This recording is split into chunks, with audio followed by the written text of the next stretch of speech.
Какво представлява лила? Лила е древна игра, която идва от Индия, но това не трябва да ви обърква, че става въпрос за нещо лековерно или игрово, което ви въвежда просто в един свят на въображение. Лила ви помага да влезете в живота си, но да погледнете на него като на игра. И по един много динамичен, интересен и под формата на дискусият начин да влезете във важните теми на вашия живот. Лила се нарича трансформационна игра, защото чрез нея ще успеете да направите фини настройки на вътрешни нагласи, вярвания и потребности и да се свържете още по-чисто с вашите искрени желания. Защото дойде времето да живеем живота не така както трябва, а така както искаме.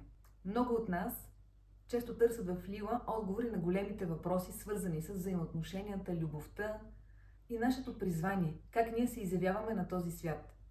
А отговорите се крият в нас самите.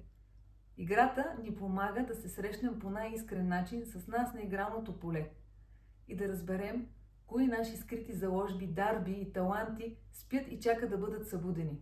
Лила ще ти помогне да бъдеш смел откривател в собствения си живот и да го заживееш с пълния му потенциал, така както ти би искал. Лила напомня дълбок психологически тренинг, който помага на човека да влезе в дълбините на своето съзнание, там, където са нашите блокажи, страхове и трепети. Искрената среща с нашите желания, страхове ще ни помогне да разберем кой е най-верният път за всеки един от нас.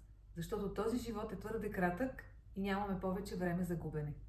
Нека да започнем новата година с нови резолюции и нови решения за това, че ще живеем този живот по най-добрият, най-красивия и най-пълноценен начин. Очаквам ви на игралното поле.